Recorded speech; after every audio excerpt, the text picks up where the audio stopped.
அனைவருக்கும் வணக்கம். நேற்று தாவேக்கா சார்பில் சென்னையில் ஒரு 4-5 இடத்துல கேம்பெயினுக்கு அரேஞ்ச் பண்ணியிருந்தாங்க.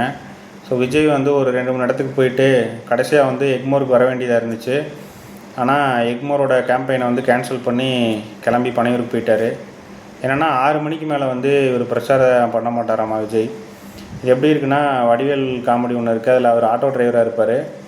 6 மணிக்கு மேலே வந்து கோடி ரூபாய் கொடுத்தாலும் என் ஆட்டோ ஓடாது அப்படின்னு சொல்லிட்டு பேசஞ்சரை கூட நடுவரிலே இறக்கி விட்டு அவர் ஒரு முக்கியமான வேலையாக போயிடுவார். அந்த மாதிரி தான் தாவேக்கா தலைவர் விஜயும் நேற்று வந்துட்டு 6 மணிக்கு மேலே நான் எத்தனை பேர் இருந்தாலும் எத்தனை கோடி பேர் என்னை பார்க்க இருந்தாலும் நான் வந்து பிரச்சாரம் பண்ண மாட்டேன் அப்படின்னு சொல்லிட்டு கிளம்பி பனையூர் போயிட்டார். இதனால் காலையிலேருந்து கொளுத்தும் வெயிலில் காத்து கிடந்த தாவேக்கா தொண்டர் மற்றும் ரசிகர்களுக்கு மிகுந்த ஏமாற்றம்.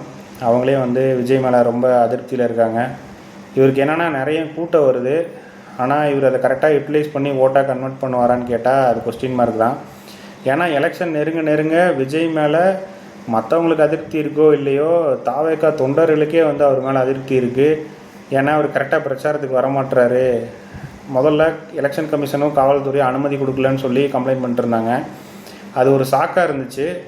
இப்போது வந்து அனுமதி கொடுக்குறாங்க.